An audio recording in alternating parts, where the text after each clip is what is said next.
గాక. చేరువచ్చిన సంఘం అంతటికి ప్రభు పేరిట నా వందనాలు తెలియజేస్తున్నాను. ఈరోజు వాక్య ధ్యానము యెషయా గ్రంథము 52వ అధ్యాయము మొదటి మాట. యెషయా గ్రంథము 52వ అధ్యాయము మొదటి మాట. సియోను లెమ్ము లెమ్ము, నీ బలము ధరించుకొనుము, పరిశుద్ధ పట్టణమైన పట్టణమైన యెరూషలేము, నీ సుందర వస్త్రములను ధరించుకొనుము. చాలా దేవుడు తన మాటలు దీవించుగాక. పరిశుద్ధ పట్టణమైన యెరూషలేము, నీ సుందర వస్త్రములను ధరించుకొనుము. బైబిల్లో చాలా రకాలైన వస్త్రాలు ఉన్నాయి. కొన్ని వస్త్రాలు రాస్తున్నప్పుడు చూడండి, స్తుతి వస్త్రము, నీతి వస్త్రము, అలంకరణ వస్త్రము, మహిమ వస్త్రము, శోభిత వస్త్రము, రక్తములో ముంచబడిన వస్త్రము, ప్రశస్త వస్త్రము, ధూమ్ర వర్ణము గల వస్త్రము, గొర్రెపిల్ల రక్తంలో తెలుపు చేయబడిన వస్త్రము, తెల్లని వస్త్రము, రక్తవర్ణ వస్త్రము, ఊదారంగు వస్త్రము, సన్నపు నార వస్త్రము, రాజభూషణ వస్త్రము, మైల వస్త్రము.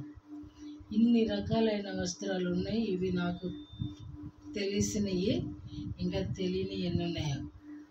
ఇన్ని రకాల వస్త్రాలలో ఇక్కడ ఏమంటున్నాడంటే, ఉన్నటువంటి మాట సుందర వస్త్రం. ఇప్పటివరకు చదువుకున్న వాటిలో ఈ మాట లేదు. సుందర వస్త్రము. సాధారణంగా ప్రతి వారికి కూడా డ్రెస్ కోడ్ ఉంటుంది, యూనిఫామ్ ఉంటుంది. పెండ్లి కుమార్తెకు మాత్రం ప్రత్యేకమైనటువంటి వస్త్రం ఉంటుంది, అలంకరణ వస్త్రం కదా. పెండ్లి కుమార్తెకి మాత్రమే అలంకరణ వస్త్రము, ప్రత్యేకమైన అలంకరణ ఉంటుంది. ఎందుకంటే ఆమె పెండ్లి కుమార్తె కనుక. అయితే ఇక్కడ ఏమంటున్నాడంటే, పరిశుద్ధ పట్టణమైన యెరూషలేమా, నీ సుందర వస్త్రములు ధరించుకొనుము.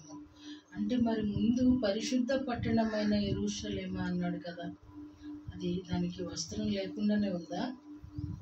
యెరూషలేముకి వస్త్రం లేకుండానే ఉందా? అంటే వస్త్రం లేకపోతే వస్త్రం వేసుకోమంటున్నాడా, లేకపోతే సుందర వస్త్రం అంటే ఏదో ఒక వస్త్రం ఉంది.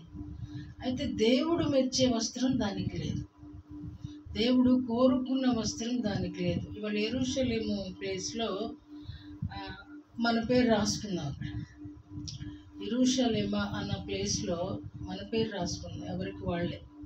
అందరూ నా పేరు రాసుకోవద్దు, మేము మీ పేర్లు రాసుకున్నాం. ఆ పైన ఏమనుందంటే, సియోను లెమ్ము, బలము ధరించు. సియోన్ ఎక్కడుంది అని అంటే మనందరికీ బాగా తెలుసు, సియోనుపురము. దేన్ని అంటామండి? సియోనుపురం అండి అని దావీదుపురాన్ని అంటాం. దావీదు యెరూషలేంలో ఒక ప్రత్యేకమైన స్థానంలో, హెబ్రోనులో ఒక హై ప్లేస్లో ఒక దావీదుపురాన్ని ఒక కొండ మీద కట్టించాడంట. ఆ కొండ మీద కట్టించి దానికి ఏమని పేరు పెట్టాడంటే దావీదుపురము అని పెట్టాడు. చదువుదాం ఆ మాటలు కూడా మనం.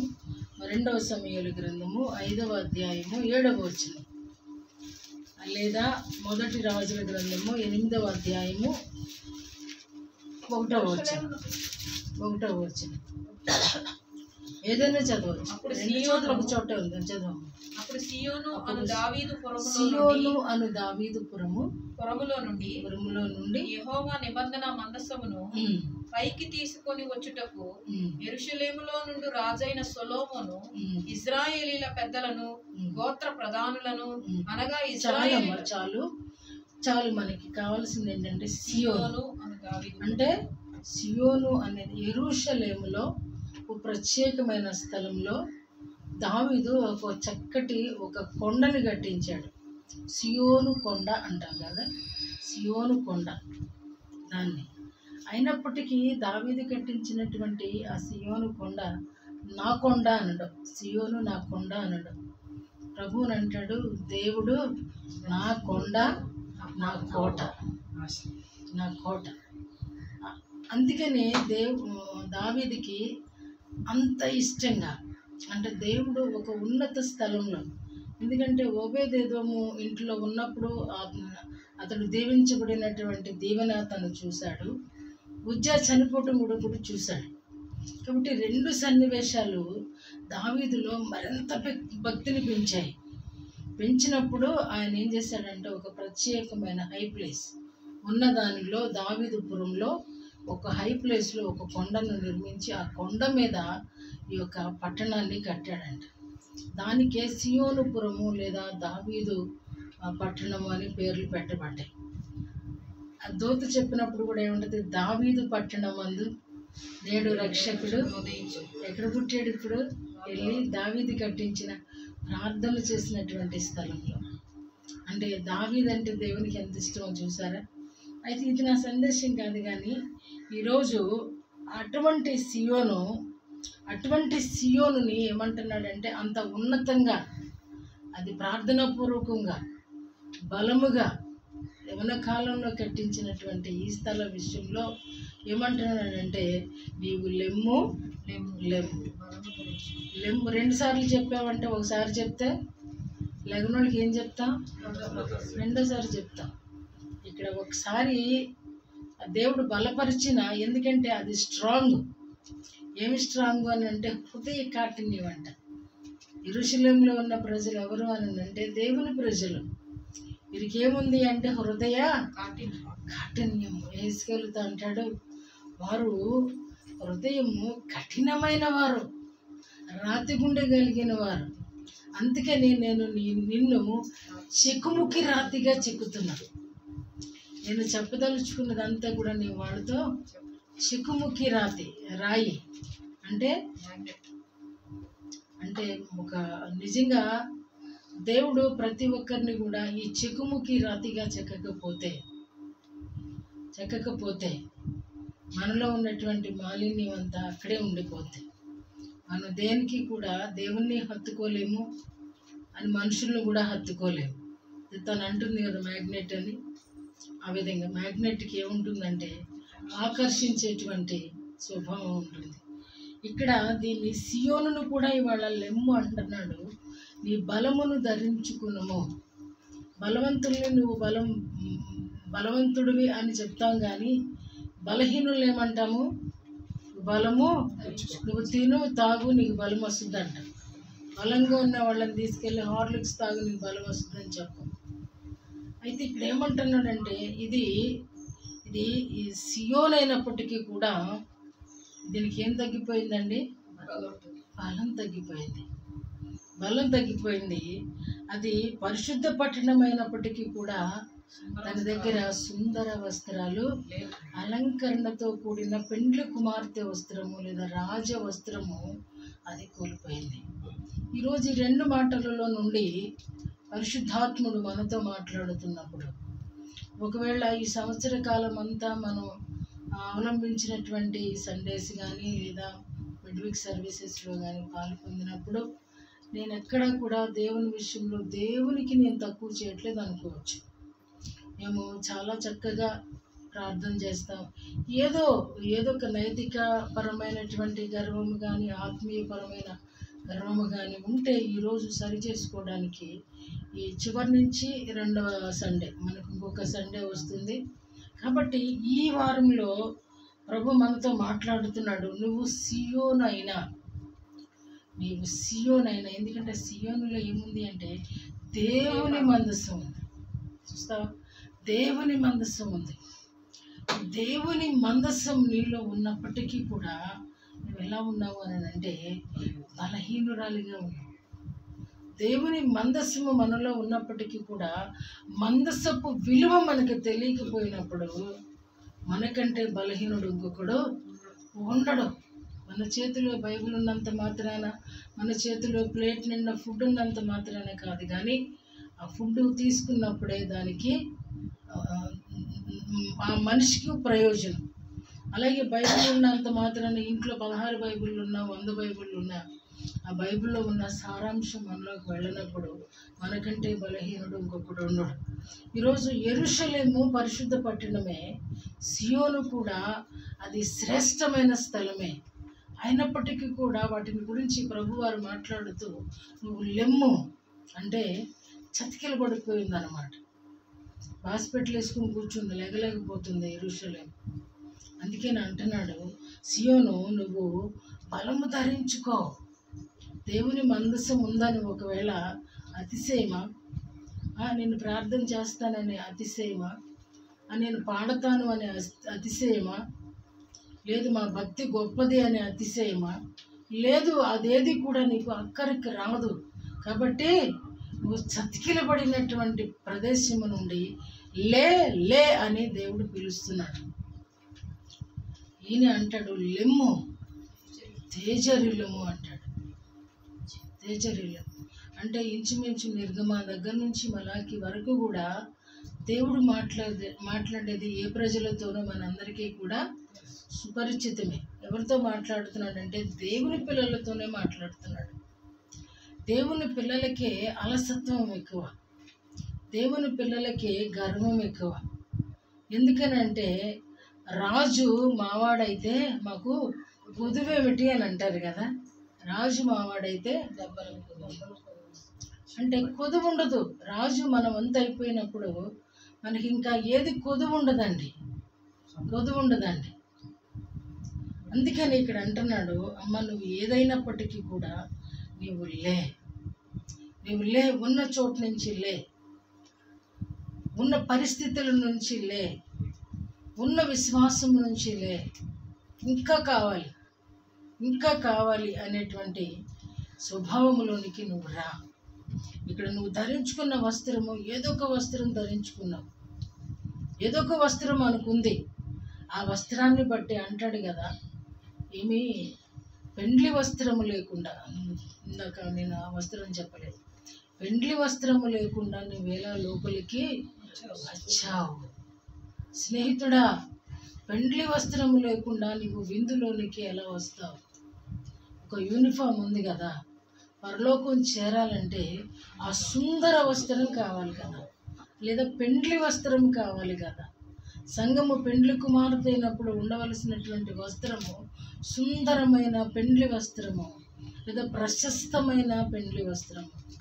ఇక్కడ అంటున్నాడు, నీ సుందర వస్త్రము ధరించుకో. ఆ సుందర వస్త్రము ధరించుకోవడానికి ముందు తెలుసుకోవలసిన సత్యం ఏమిటి అని అంటే, అసలు నేను ధరించుకున్నది వస్త్రమేనా? నేను మొన్న చెప్పాను, నేను 8th క్లాస్ చదువుతున్నాను, స్కర్ట్లు వేసుకున్నాను అంటే నా అప్పుడు డ్రెస్ అది. కానీ ఇప్పుడు స్కర్ట్ వేసుకుంటే చచ్చిపోతారు జనాలు, కారణం భరించలేరు. కానీ ఈరోజు మనం గ్రహించవలసిన సత్యం ఏమిటి అని అంటే, తప్పు చేసిన ప్రతిసారి, నేను చెప్పాను తప్పు చేసిన ప్రతిసారి, పొరపాటు జరిగిన ప్రతిసారి కూడా నా వస్త్రధారణ కూడా మారిపోతుందండి. ఎందుకంటే రక్షించబడిన నాడు నాకు ఒక ప్రశస్తమైన వస్త్రాన్ని దేవుడు ఇచ్చాడు. అది ఒక చక్కటి వైట్ అన్నమాట. అది చాలా అందమైన వస్త్రం. నన్ను చూసుకుని నేను అద్దం ముందుకు వెళ్ళి నేను ఎంత అందంగా ఉన్నాను అనుకున్నాను. అది వాస్తవం కాదు, అసలు నేను అందగత్తెని కాదనేది నాకు తెలుసు. కానీ నా రూపాన్ని నేను చూసుకుని, నేను ధరించుకున్న వస్త్రాన్ని చూసుకుని అదొక దేవుని రూపం నాకు వచ్చేసిందండి. అయితే ఆ రూపం నా దగ్గర ప్రస్తుతం ఉందా? ప్రతి ఒక్కరి జీవితంలో కంప్లీట్గా దేవుని కృపను పొందినప్పుడు ఆ వస్త్రముతో కప్పుతాడు. రూతం వెళ్ళి ఏమంటుందండి బోయజుని, నీ వస్త్రము నీ కొంగు కప్పు అంటుంది. కొంగు కప్పాడు అని అంటే భార్య అయిపోయినట్టే. కాబట్టి ఆ రాజు ఆయన వస్త్రము మనకి కప్పాలి అని అంటే, ఆయన గురించి రాయబడిన మాట ఇక్కడ 61వ అధ్యాయంలో, ఆయన శోభిత వస్త్రము ధరించిన వాడట. 61 ఆయన రక్షణ వస్త్రం నాకు ధరింపజేస్తుంది. నీతి అంటే నేను చెప్తాను, ఆయన శోభిత వస్త్రము ధరించి ఉన్నాడు. నాకు ఇది ఇంతకు ముందే ఈ వాక్యం వచ్చింది, నేను అన్నీ రాసుకోలేకపోయాను.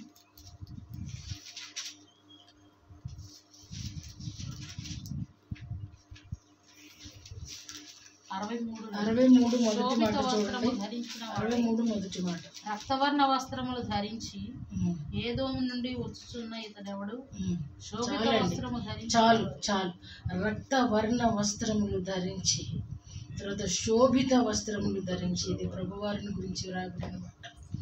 క్రింద అంటున్నాడు కదా, వారి వస్త్రము నా వస్త్రముల మీద చిందినది, వారి రక్తము నా వస్త్రముల మీద చిందినది, నా బట్టలన్నీ డాగులే. ఇక్కడ అంటున్నాడు వారి రక్తము నా వస్త్రముల మీద చిందింది, నా బట్టలన్నీ డాగులే. ఇది బాగా కొంచెం అర్థం కావాలంటే జకర్యా గ్రంథం 3వ అధ్యాయం మనం చూస్తే 3:3లో ఉంటుంది. ఆ డాగులే అన్నదానికి అక్కడ చక్కగా అది ఏ వస్త్రము అనేది మనకు తెలియపడుతుంది. జకర్యా గ్రంథము 3వ అధ్యాయము. యెహోషువ మలిన వస్త్రములు ధరించిన వాడై దూత సముఖములో నిలవబడి ఉండగా దూత దగ్గర నిలిచి ఉన్న వారిని పిలిచి ఇతని మైల బట్టలు తీసివేయుడని మైల బట్టలు తీసివేయుడి. చూసారా, ఇందాక అంటున్నాడు కదా, వారి రక్తము నా వస్త్రముల మీద చిందినది, నా బట్టలన్నీ డాగులే.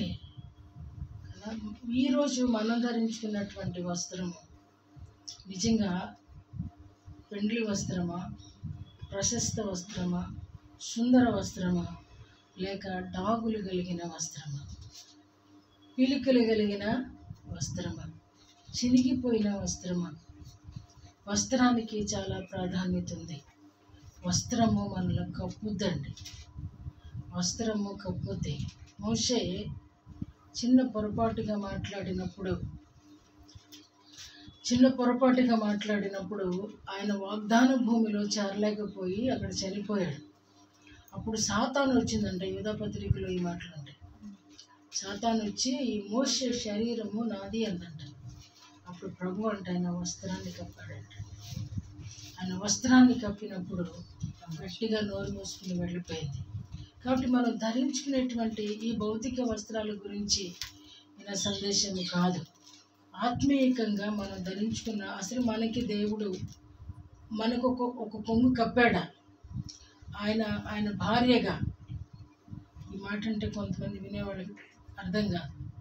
ఒక సంఘముగా, ఒక దేవుని కుమార్తెగా, ఆయన ప్రియురాలిగా ఆయన వస్త్రాన్ని నాకు కప్పాడా అనేది ఈరోజు మన పాయింట్ అండి. ఆలోచన చేయండి, ఎప్పుడన్నా ప్రభు నీకు వస్త్రాలు ఇచ్చారా? ఆ ప్రశస్తమైన వస్త్రాలు ఇస్తే నీవు ఆయన దానవే. బోయిస్ విడిచిపెట్టాడండి రూతుని. ఆ రాత్రి అయితే తన కొంగు కప్పాడు, పడుకుంది. తర్వాత మరుసటి దినమే అద్భుత కార్యము దేవుడు జరిగించాడు. ఆ వస్త్రపు చెంగు అనేది మనకి కప్పబడకపోతే, ఆ శోభిత వస్త్రము మనకి కప్పబడకపోతే మన దగ్గర ఏముంది అంటే మైల వస్త్రం. ఇక్కడ చదువుకున్నాము, ఆయన ఎవరు అని అంటే ప్రధాన యాజకుడు. ఎవరండి ఇక్కడ? యెహోషువ ప్రధాన యాజకుడు. ప్రధాన యాజకుడు ఎక్కడ పని చేస్తాడండి? అతి పరిశుద్ధ స్థలంలో పనిచేస్తాడు. అతి పరిశుద్ధ స్థలంలో పనిచేసే వ్యక్తి దగ్గర ఏం వస్త్రం ఉందంట? మైల వస్త్రం ఉందంట. జాగ్రత్త. చాలాసార్లు మనకు అర్థం కాదు. అసలు మనకు మలిన వస్త్రములు మన దగ్గర ఉంటే మనం ఆయన కృపను పొందుకోలేం. ఇక్కడ మలిన వస్త్రాలు తన దగ్గర ఉన్నప్పుడు ఎవరు వచ్చారని అంటే సాతాను వచ్చి ఫిర్యాదు చేస్తుందంట. ఆ మాట చదువుతారా? చూసారా? మొదటి వచనంలో సాతాను ఫిర్యాది అయి అతని కుడి పార్శ్వమున నిలువబడుటయు అతడు నాకు. చూసారా? ఎక్కడ ఉంటాడండి? మన దగ్గర దేవుని వస్త్రము మనకి కప్పబడకపోతే సాతాను ఎక్కడ ఉంటాడండి? మన ప్రక్కనే ఉంటాడు.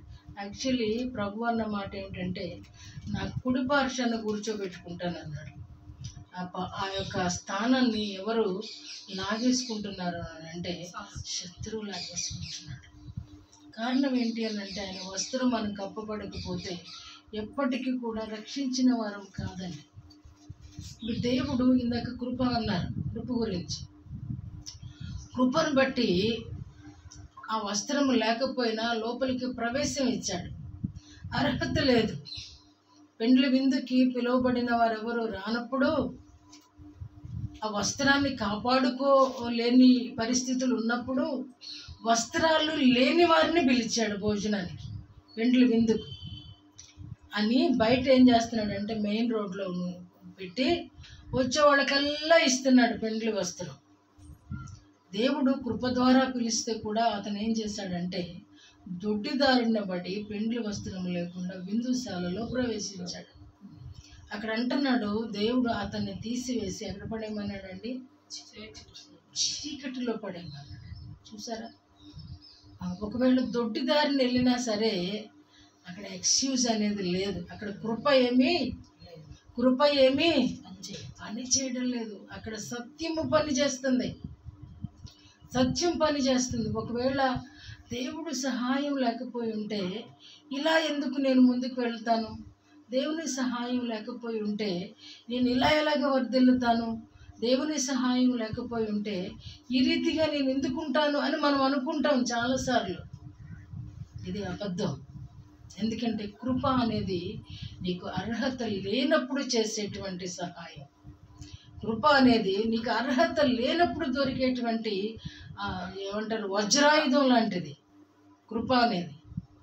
కానీ రైట్ టైంలో దేవాతి దేవుడు కూడా ఏం చేస్తాడని అంటే, ఓ వేళ ఆసక్తి కలిగి ప్రభు ఇచ్చిన వస్త్రాన్ని నువ్వు కాపాడుకుంటూ ఎక్కడన్నా ఒక చిన్న మిస్టేక్ చేస్తే కానీ, ఇదిగో ఈ జకర్యాతో అంటున్నాడు, అతని మైల వస్త్రములు తీసివేయండి, ప్రశస్తమైన వస్త్రములు అతనికి అలంకరించండి. సాతాను ఫిర్యాదు చేస్తాడంట మన గురించి, ఇదిగో పలాని వ్యక్తి దగ్గర రక్షణ వస్త్రము లేదు కాబట్టే నేనేం చేశాను, అతన్ని నీ మీద నేను అధికారం తీసుకున్నాను. అతడు నా వ్యక్తి అని చెప్పుకుంటాడు. అంటే ఈడు వస్త్రం కప్పుతాడు కాబట్టి, ఈడు ముసుగేస్తాడు కాబట్టి. ఈ ముసుగేసినప్పుడు ఏమవుతుంది అని అంటే, ముసుగు అనేది ఎలా ఉంటుందండి? వీళ్ళు ఏమంటాము, ముస్లిమ్స్ ఏమంటామండి వాడిని? ముసుగేసుకున్నారంటాం కదా. వాళ్ళ కళ్ళు మాత్రం వాళ్ళకే కనపడతాయి, వాళ్ళ కళ్ళు మనకు కూడా కనపడవు. ఎందుకంటే కళ్ళకు కూడా ఏదో నెట్ లాంటిది పెట్టేసుకుంటారు వాడు. శత్రువు ఏం చేస్తాడంటే అలాంటి ముసుగేసేస్తాడండి. మన కళ్ళతో కూడా మనమే చూడగలుగుతాం, కానీ నీ కళ్ళని చూడడానికి ఎవరికి కూడా అవకాశం దొరకదు. అంటే దీని అర్థం ఏమిటి అని అంటే, ఎవరు నీతో మాట్లాడినా, ఎవరు నిన్ను గద్దించినా సరే నీ చెవులకు వినబడదు, నీ కన్నులకు ముసుగు. ప్రభు ఇచ్చే వస్త్రం అయితేనేమో అది శోభిత వస్త్రం, అందమైన వస్త్రం, అలంకరణ పూరితమైన వస్త్రం, రాజవస్త్రం. కానీ సాతాను వేసే ముసుగు, అది ముసుగు, ఇది వస్త్రం. అందుకే అంటున్నాడు, యెరూషలేమా యెరూషలేమా నీవు లే, సియోను లే, నీ బలము ధరించుకో. యెరూషలేమా నీవు నీ వస్త్రములు ధరించుకో. కాబట్టి ఈరోజు మనం చాలా జాగ్రత్తగా ఆలోచన చేయవలసిన అవసరత మనకుంది. వస్త్రం అనేది ప్రభు ఇవ్వకపోయి ఉంటే ప్రభువును బ్రతిమలాడండి, ప్రభువా నీ వస్త్రముతో నన్ను కప్పకపోయి ఉంటే నేను ఎలాగ తప్పించబడతానయ్యా. ఆయన వస్త్రంతో వనసు కప్పాడంటే ఇదిగో ఇది ప్రధాన యాజకుడులాగా నిన్ను కాపాడుతాడు. మోషేకు తోడై ఉండి పిలిచిన దేవుడు మోషేని ఒంటరిగా చనిపోయిన తర్వాత కూడా పెట్టని కారణం ఏమిటి అని అంటే, పిలిచినవాడు నమ్మదగినవాడు. ఆయన నమ్మి మోషే వచ్చాడు కాబట్టి, మోషే తన ప్రజల కొరకు, దేవుని ప్రజల కొరకు తన జీవితాన్ని పణముగా పెట్టాడు కాబట్టి ఆయన చనిపోయిన తర్వాత కూడా ఆయన వస్త్రాన్ని కప్పడం మనం గమనిస్తున్నాం. నా ప్రియమైన వారిలారా, ఆలోచన చేయండి, నిజంగా నా దగ్గర ఆ వస్త్రము ఉందా? సియోను 87వ కీర్తనలో మాట మీరు చూద్దాము. 87వ కీర్తన, చిన్న కీర్తన అది.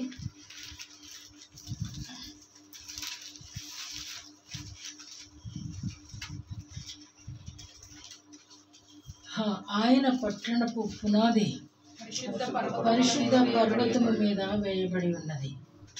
యాకోబు నివాసముల కంటే సియోను గుమ్మములు యెహోవాకు ప్రియములై ఉన్నవి. చూసారా, యాకోబు నివాసముల కంటే, యాకోబు ఇళ్ళ కంటే సియోను గుమ్మములు యెహోవాకు. యాకోబుగా ఉన్నప్పుడు ఆశీర్వదించబడలేదు.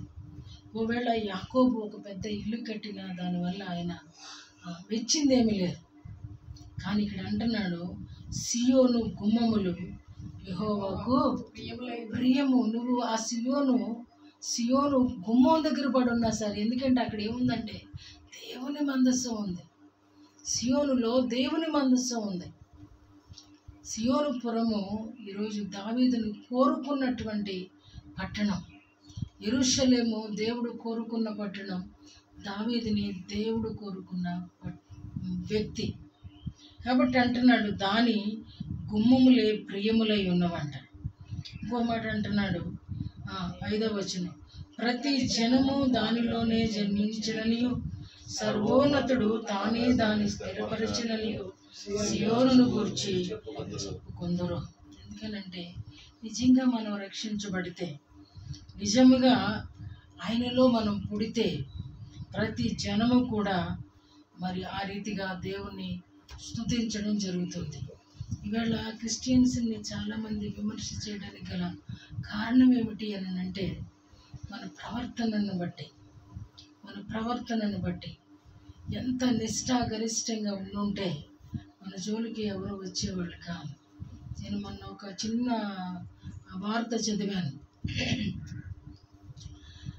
ఏదో ఒక అమ్మాయి అబ్బాయి బట్టలు లేకుండా తిరుగుతుంది కదా, క్రిస్టియన్స్ని ముస్లిమ్స్ని కత్తి చూపించి తలలు తెగొట్టేస్తుందంట. అందుకనే ఆవిడ కంకణం కట్టుకొని మహారాష్ట్ర నుంచి ఈ తెలుగు రాష్ట్రాలకు వచ్చిందంట. ఆవిడ అంటున్న మాట అంటే ఈరోజు అంత ద్వేషం వాళ్ళల్లో ఎందుకు వచ్చింది అని అంటే నేను అంటాను, క్రిస్టియన్స్ సరిగా లేకపోవడాన్ని బట్టే. క్రిస్టియానిటీ అనేది ఒకరిని మార్చేదిగా ఉండాలి, కానీ ఇంత వ్యతిరేకత గతంలో లేదండి.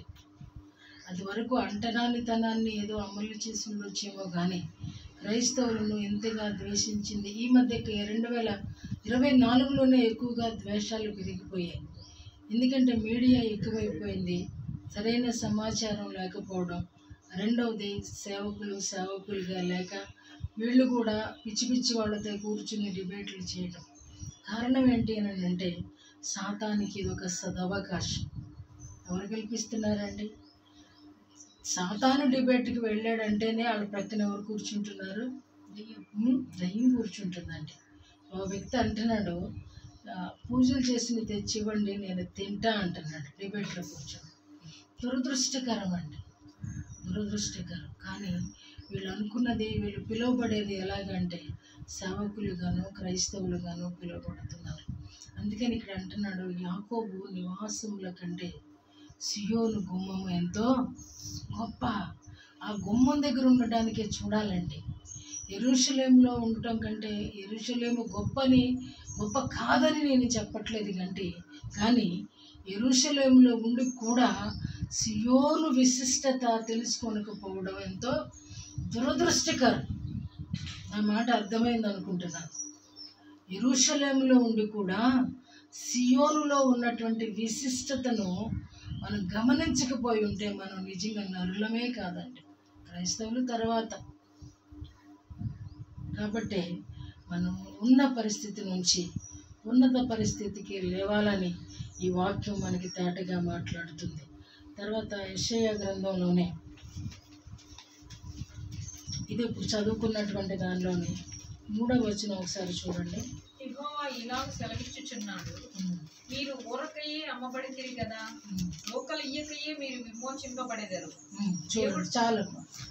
ఊరకయే అమ్మబడితిరి కదా. అమ్మబడితిరి. ఎలా అమ్మబడ్డామండి? మన ఎలా తీసేసుకున్నాడండి సైతాను? ఫ్రీ అంటే పరుగులు పెడతారు. ఒకటి కొంటే ఒకటి ఫ్రీ అంటే తీసుకోబాకండి, అదంతా వాస్తవం కాదు, అక్కడ మోసమే. వీడంటే మనల్ని ఏం చేస్తాడంటే అండి, ఫ్రీగా చూస్తున్నావా? నీకు తెలిసి చెప్తాడు. ఎప్పుడన్నా కొంచెం సైన్ ఉంటుందా? సాతాను మనలోకి ప్రవేశించేటప్పుడు ఏమన్నా సైన్ వస్తుందా? ఏమీ రాదండి. చక్కగా ప్రక్కనే ఉంటాడు.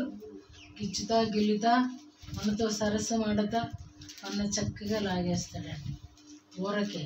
కానీ నువ్వు రోకలు ఇవ్వబడి కొనబడిన దానవు అనేది, ఆ రోకలు ఏమిటి అని అంటే, ప్రభుని ఎన్ని రోకలకి అమ్మేశాడండి? ఎన్ని రోకలకి అమ్మేశాడు? 33 వెండి నాణ్యాలకు అమ్మేశాడు. కానీ ఆయన మాత్రం మనల్ని ఎలా కొన్నాడండి? ఆయన స్వరక్తం ఇచ్చి కొనుక్కున్నాడండి. మనమేమో ఆయన నమ్మేసాము, ఆయనేమో మనం కొనుక్కున్నాడు. ఇక్కడే తెలిసిపోతుంది మనమేమిటో ఆయన ఏమిటో. కాబట్టి ప్రభు చెప్తున్నాడు, నీవు ధరించిన వస్త్రము ఇలాంటి వస్త్రము. అసలు ఏదో ఒక వస్త్రం ఉందా? ప్రకటన గ్రంథం అంటున్నాడు, నీవు దిగంబరివి. 3వ అధ్యాయము, ప్రకటన గ్రంథం 3వ అధ్యాయము చివరి మాటల్లో ఉంటాయి, నువ్వు దిగంబరివి. చదవమ్మా. 13, 12 చదువు ముందు. జయించు వానిని నా దేవుని ఆలయంలో ఒక స్తంభముగా చేసేదను. అందులో నుండి వాడు ఇక మీదట ఎన్నటికీ వెలుపలికి పోడు. మరియు నా దేవుని పేరును, పరలోకంలో నా దేవుని యొద్ద నుండి దిగి వచ్చుచున్న నూతనమైన యెరూషలేమును, నా దేవుని పట్టణపు పేరును, నా కొత్త పేరును వాని మీద రాసేదను. ఏం పేరు పెడతాడంటండి? పరలోకములో నా దేవుని యుద్ధ నుండి దిగి వచ్చుచున్న నూతనమైన యెరూషలేమును, నా దేవుని పట్టణపు పేరు, క్రొత్త పేరు పెడతాడంట. దేవుడు మన పట్ల ఎంత ఆశ కలిగి ఉన్నాడో చూడండి. యెరూషలేము అంటే ఆయనకి ఎంత ఇష్టమో చూడండి. ఎందుకనంటే మన పితరుల కష్టార్జితం, కష్టార్జితం అండి. యెహోషువ ఎంతో కష్టపడ్డాడు ఆ పట్టణాన్ని స్వాధీనపరుచుకోవడానికి. ఆ ప్రజలందరినీ ఆ విధంగా తర్ఫీదిచ్చి నడిపించినటువంటి మోషే ఎంతో కష్టపడ్డాడు. వీళ్ళందరికీ మించి వీళ్ళందరినీ ఎటువంటి పరిస్థితుల్లో కూడా క్షమిస్తూ విడిచిపెట్టకుండా నడిపించిన దేవాతి దేవుని కష్టార్జితము యెరూషలేము. కానీ ప్రతి ఒక్కరికి కూడా దేవుడు ఏం పేరు పెట్టబోతున్నాడు అని అంటే, నూతన యెరూషలేము. అప్పుడు అక్కడ ఉన్నటువంటి కొంతమంది మొన్న చదువుకున్న అధ్యాయంలో కొంతమంది వీళ్ళు నాశనం చేయక మిగిలిపోయారట. వాళ్ళందరినీ కూడా మనోడు ఏం చేశాడంటే, సొలొమోను వాళ్ళని పనివారులుగా నిర్ణయించుకున్నాడు. అంటే వాళ్ళు ఉన్నటువంటి అన్యజనులు ఉన్నటువంటి పేరు కాదండి, నూతన యెరూషలేము. అంటే ఒక కొత్త యెరూషలేము. అక్కడ దాని గురించి ఉంటుంది. అక్కడ కన్నీరు లేదంటే, ఇప్పుడు మనం చదువుకున్న మూలపాఠంలోనే ఉంటుంది, అక్కడ కన్నీరు లేదంట, వేదన లేదంట, చీకటి లేదంట, ఆకలి లేదంట, తప్పిక లేదంట. కాబట్టి అత్యద్భుతమైనటువంటి నూతన యెరూషలేము అనే పేరు మనకి పెట్టాలని దేవుడు అనుకుంటున్నాడు. కారణం ఆయనకి ఎంతో ఇష్టమైనటువంటి పేరు. మన పితరులందరూ కూడా కష్టపడినటువంటి పేరు. అబ్రహాము, యాకోబు, దావీదు వీళ్ళందరూ కూడా దాన్ని స్వాస్థ్యానిగా పొంది పరిపాలించినటువంటి ప్రాంతం అది. ఈరోజు మనకి ఆ పేరు పెడదాం అనుకుంటున్నాడంట. కానీ ఆ పేరు పెట్టడానికి ముందు మన దగ్గర ఏముండాలి అని అంటే, మన దగ్గర వస్త్రం ఉండాలండి. నీవు ధరించుకున్నటకు వస్త్రము తీసుకో అంటాడు. చూడండి, అదే అధ్యాయము, ప్రకటన గ్రంథము 3వ అధ్యాయంలో చదవండి. అయితే తమ వస్త్రములను అపవిత్రపరచుకొనని కొందరు సార్దీసులో మీ యొద్ద ఉన్నారు. కాదు, అదంతా వద్దు. నేను 18వ వచనం చదువుతున్నాను. నీవు ధనవృద్ధి చేసుకొనున్నట్లు అగ్నిలో పుటము వేయబడిన బంగారమును, నీ దిశ మొల సిగ్గు కనబడకుండానట్లు ధరించుకొనుటకు తెల్లని వస్త్రములను, నీకు దృష్టి కలుగునట్లు నీ కనులకు కాటుకను నా యొద్ద కొనుమని నీకు బుద్ధి చెప్పుచున్నాను. నీ దిశ మొల సిగ్గు కనబడకుండానట్లు అంటే, ఈరోజు నాకు అంటున్నాడు మైల వస్త్రము. ఇంకా పైన అంటున్నాడు నీవు దిగంబరివి అంటున్నాడు. ఇప్పుడు చదివినటువంటి మాటల్లోనే నీవు దిగంబరివి, గుడ్డివాడవును దిగంబరివిని. దిగంబరత్వం ఆలోచన చేయబడ్డ. ఎందుకనంటే సాతాను ముసుగు వేసినప్పుడు మనము గుడ్డివారమే. మనం దిగంబరులుగా ఉన్నామో తెలీదు, మైల వస్త్రము ధరించే మాకు తెలీదు. ఇందాక చూస్తేనేమో ఆ రక్తము ఆ వస్త్రము మీద పడినప్పుడు అది డాగులు అయిపోయిందంట, మచ్చలు పడిపోయిందంట. ఒకవేళ ఆ వస్త్రము ధరించుకున్నామా తెలియదు. అది తెలియాలి అని అంటే యేసు అనే అద్దం ముందుకు మనం వెళ్ళాలి, వాక్యం దగ్గరికి రావాలి. తెలుసుకోలేకపోతే విన్నప్పుడు ఎప్పటికప్పుడే మనకు అనిపిస్తుంది క్రొత్త వాక్యం చెప్పాలి, క్రొత్తగా చెప్పాలి అని అనుకుంటాం. కానీ ఏ రోజు చెప్పింది ఆ రోజు మాత్రం దాన్ని మన జీవితాలలోనికి అప్లై చేసుకోము. పాత బ్రతికే ఉంటుంది, క్రొత్త కోరిక పుడుతుంది. ఇది న్యాయం కాదండి. ఎందుకంటే ఈరోజు వస్త్రాల గురించి మాట్లాడుతున్నప్పుడు నిజంగా నీ దగ్గర ప్రశస్తమైన వస్త్రం లేకపోతే లోపల ప్రవేశం లేదు. ప్రకటన గ్రంథంలో 19వ అధ్యాయంలో ఉంటుంది ఆ నీతి క్రియలంట. ఆ వస్త్రం ఏమిటి అని అంటే పరిశుద్ధుల నీతి క్రియలు. చెబుదాం ఆ మాటలు. ప్రకటన గ్రంథం 19వ అధ్యాయము 8వ వచనం. మరియు ఆమె ధరించుకున్నటకు ప్రకాశములను నిర్మలములైన సన్నపు నార బట్టలు ఆమెకి ఇవ్వబడెను. అవి పరిశుద్ధుల నీతి క్రియలు. అవునండి, ఇది అసలు మూలం ఏంటి అని అంటే మనం లెనిన్ వాడేమా పట్టు వాడేమా కాదండి. ఆ వస్త్రం ఏంటిదంటే నువ్వు చేసేటువంటి నీతి క్రియలు వస్త్రముగా అలంకరించబడుతుంది. ఒక్కొక్క క్రియకు ఒక్కొక్క జాండో మూరుడో ఒక వస్త్రము నీకు అలంకరణగా ఇవ్వబడుతుంది అన్నమాట. కాబట్టి నీతి క్రియలు, మనలో చాలా క్రియలు ఉంటాయి. మనం కొన్నిసార్లు చెడ్డ క్రియలు చేస్తాం, కొన్నిసార్లు మంచి కూడా చేస్తాం. చెడ్డవని తెలియక చేసేవి కొన్ని ఉంటాయి. ఇది ఇతరులకి హానికరములు అనేది తెలియకుండా కొన్నిసార్లు చేస్తాం. ఇతరుల మేలు కొరకు చేసేవి లిఖించబడతాయి, కీడి కొరకు చేసేవి కూడా గ్రంథస్థం చేయబడుతుంది. నీ క్రియలన్నీ కూడా రికార్డెడ్ అండి, తప్పించుకోవడానికి లేదు. అంటే ఒక ప్రశస్తమైన వస్త్రం కావాలి అని అంటే అవి ప్రకాశములను నిర్మలములు అయినా. ఈ సన్నపు నార బట్టలు అంటే లెనిన్ అని ఉంది మరిలో. అంటే నిజంగా దానికి అంత ప్రాధాన్యత ఉందా అని అనిపించింది నాకు. ఆలోచించాయి. ప్రభు అంటున్నాడు, లెమ్ము, నీవు పరిశుద్ధ పట్టణమైనటువంటి ఆ యెరూషలేములో ఉండి కూడా నీకు బలం లేకుండా ఉంటే ఎలా? నువ్వు సియోనులో ఉండి కూడా నీకు ప్రశస్తమైన వస్త్రం లేకపోతే పరలోకం ఎలా వెళతావు? అందుకనే సంఘ పేరు రాయడం ఇష్టం ఉండదంటే నాకు. సంఘ పేరు రాయటం, నా పేరు రైటింగ్ కూడా, దేని మీద నా పేరు ఉండటం ఇష్టం ఉండదు. కారణం ఏంటి అని అంటే మన పేరు పరలోకంలో ఉంటేనే మనకి ఘనత. మన పేరు పరలోకంలో ఉంటేనే ప్రభు మన పేరు పిలుస్తుంటే ఎంత గొప్ప. ఒకసారి ప్రభు నన్ను పిలిచినప్పుడు ఎప్పుడు కూడా విమల అని దేవుడు పిలవలేదు, నా కుమారి అని పిలవడం మాత్రం నేను ఎన్నోసార్లు విన్నాను.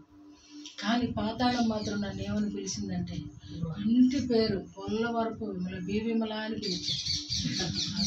ఎందుకంటే మనం ఎక్కడ మిస్ దాని జ్ఞానం చూడండి. అసలు సాతాను జ్ఞానం చూసారా? అబ్బా నా ఇంటి పేరుతో కూడా పిలిచింది, ఇది ఎవరో తెలుసు, దేవుడికి తెలుసు అనుకుంటా.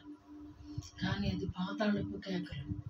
అంటే మనలో ఉన్నటువంటి ప్రతీదీ కూడా దానికి తెలుసు. కాబట్టి మనల్ని తారుమారు చేయడానికి ఆ రీతిగా మనల్ని చేస్తుందండి.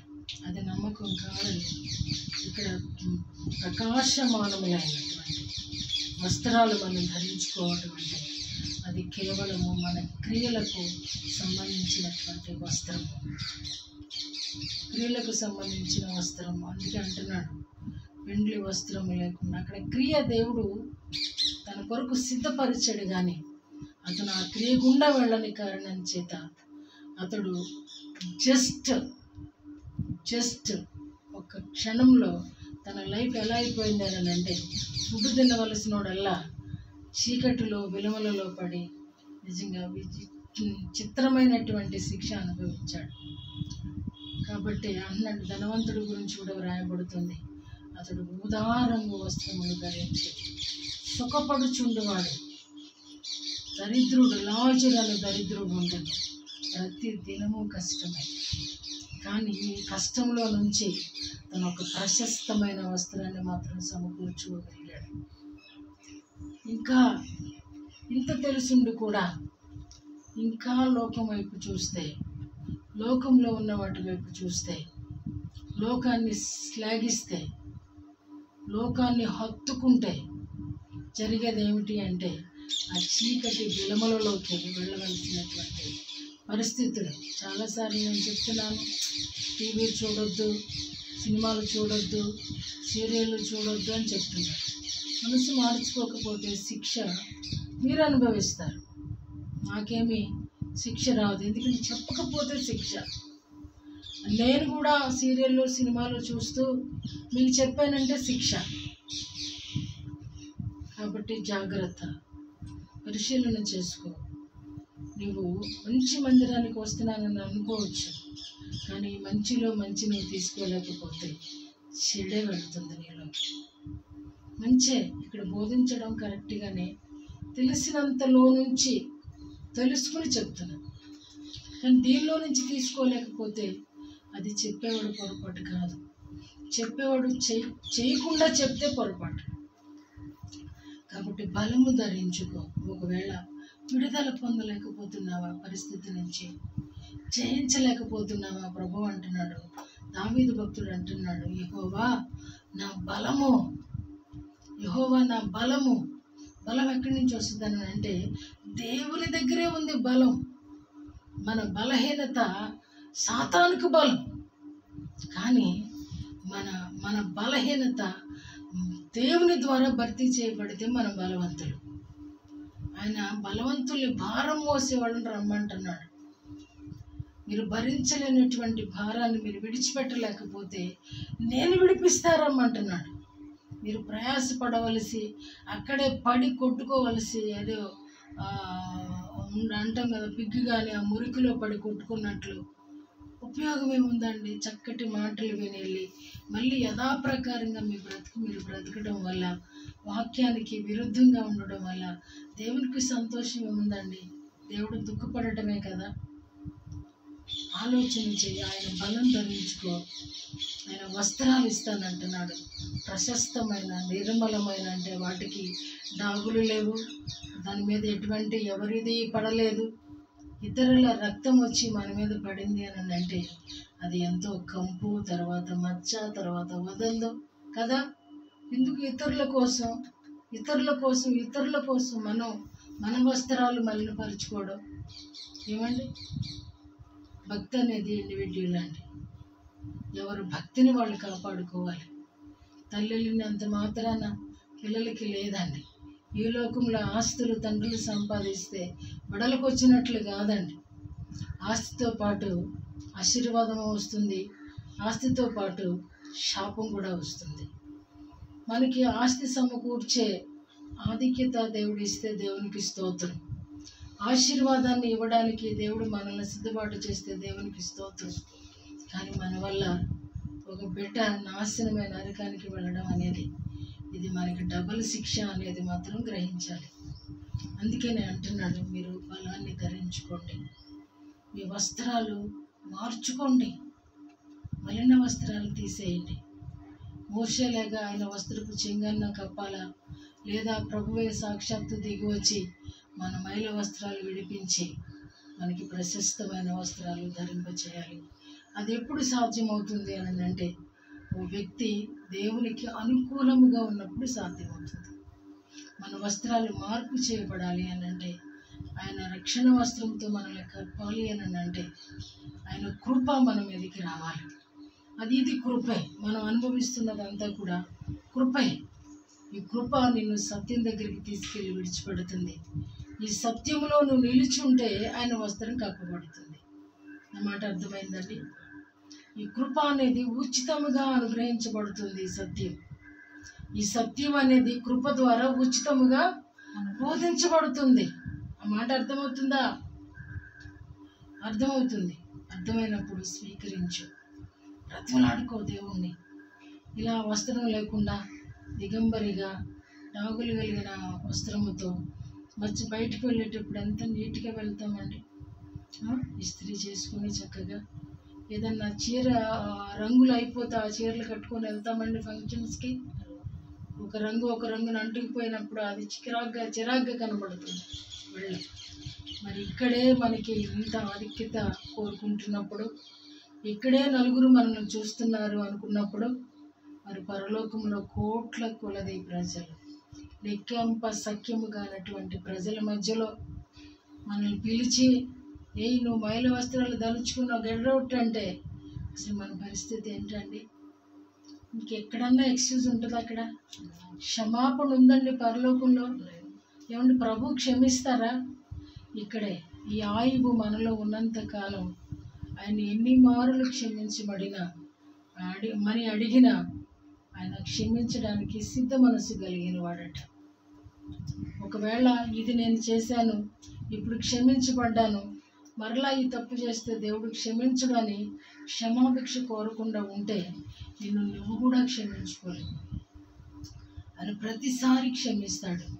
ఎంతవరకు అని అంటే బైబిల్ చెప్తుంది కదా, 70 ఏళ్ల మారుల మట్టుకు నీ బ్రతుకు కాలం అంతా క్షమిస్తాడు. ఎప్పుడు అని అంటే నీవు పొరపాటు చేసి క్షమించు అని అడగటం గొప్ప కాదు, పొరపాటు చేయకుండా కాపాడుకొనబడడం గొప్ప. కానీ లేదా పొరపాటు చేసినప్పుడు ఆయన 70 ఏళ్ల వరకు క్షమిస్తాడు. తెలిసి తప్పు చేసావా, శిక్ష అనుభవిస్తావు. ఇక్కడే తీర్పు అనేది మన మధ్యలోనే ఉందట. ఒకరోజు ఆయన ప్రసంగిస్తూ అంటున్నాడు, దేవుని రాజ్యము మీ మధ్యలోనే ఉంది. ఆయన రాజ్యము మన మధ్యలోనే ఉంది. దేవదూతల సంచారం పరోక్షంగా జరుగుతుంది, మనం గమనించట్లేదు.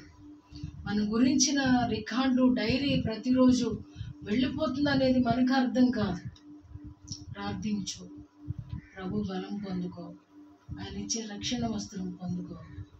నీవు సియోను కోటగా, అప్పుడు అంటాడు దావీదు అంటున్నాడు, ఆయన కట్టించిన దావీదు పురాన్ని బట్టి అతిశయించట్లేదు, సియోను కోటను బట్టి అతిశయించట్లేదు, కానీ ప్రభువును గురించి పాడుతూ అంటున్నాడు, ఆయన నా ఆశ్రయము, నా కోట, నా కొండ, నా రక్షణ శృంగము, నా ఉన్నత దుర్గము, నా కేడెము, నా డాలు. మనోడు బంగారంతో డాళ్ళు చేయించాడంటే నాకు. కానీ ప్రభుతో అంటున్నాడు దావీదు, ఆయనే నాకు డాలు, నా కేడెము అంటే నా తలను యుద్ధ దినమున నా తలను కాసేటువంటి వాడు. ఏం పొగుడుతున్నాడంటే నిజంగా. అందుకనే దావీదు అంటే ఆయనకి అంత ఇష్టంగా అయిపోయింది. దావీదుని అంతగా హృదయానుసారుడుగా అయిపోయాడు అని అంటే దావీదు అసలు ఏ స్థితిలో ఉన్నాడో చూద్దాం అనిపిస్తుంది. ఒక్కొక్కసారి అనిపిస్తుంది, ప్రభు భక్తులు ఆ ఉన్నత స్థలంలో ఎలాంటి రేంజ్లో వాళ్ళు ఉన్నారో ఒకసారి చూపిస్తే ఎంత బాగుండు. ఈ కోరిక ప్రభు తీరుస్తాడో లేడో కానీ రోజు మాత్రం దావీదు స్వరం వినడానికి దేవుడు కృప చూపించాడు. కాబట్టి మన జీవితాలలో ఒక భక్తుడు స్వరం వింటేనే ఏదో సాధించేసినట్లుగా అనుకుంటే ఆ దేవాతి దేవుని స్వరము, ఆ స్వరము లేళ్లని ఎలా చేస్తుందంటే పర్వతాలు బద్దలైపోతాయంట, దేవదారు మ్రానుల సహితము. అంటే అంత అద్భుతమైనటువంటి స్వరము.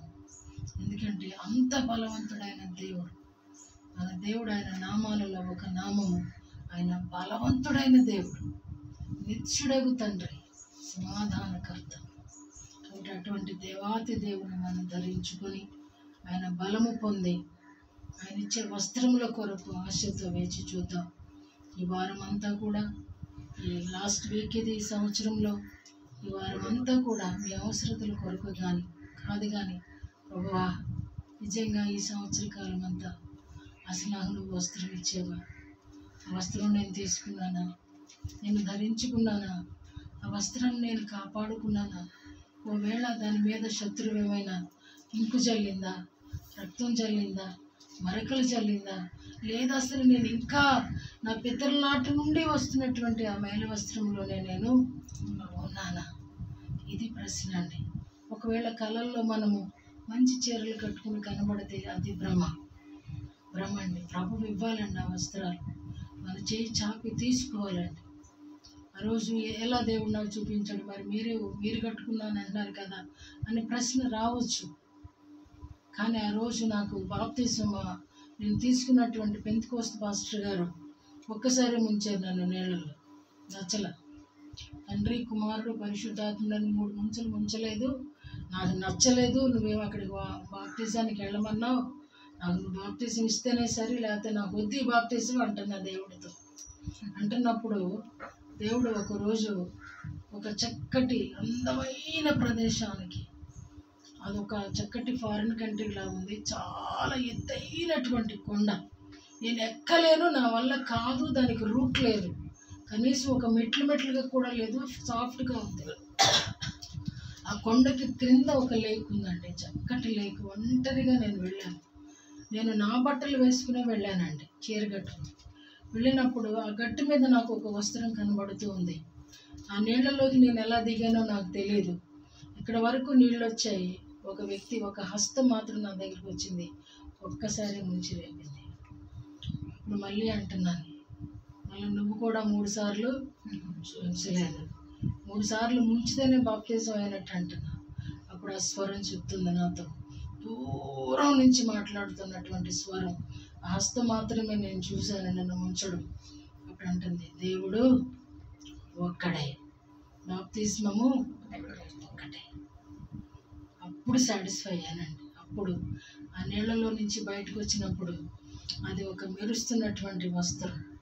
దానికి చెమికీలు లేవు, కానీ ఆ వస్త్రము మహిమగల వస్త్రం అనుకుంటాను. ఇక్కడి నుంచి క్రింది వరకు అది చీరో గౌనో ఏదో నాకు జ్ఞాపకం లేదండి. ఆ వస్త్రాన్ని నేను ధరించుకున్నప్పుడు అప్పుడు నన్ను తీసుకెళ్ళి అద్దం ముందు నుంచోబెట్టాడు. నీకు గతంలో నా ముఖం ఎలా నాకు కనపడుతుంది అని అంటే, రెండు ముఖాలను నేను చూస్తున్నాను. నా ముఖం చాలా వికారంగా ఉందండి. నా పాత ఒరిజినాలిటీ అది.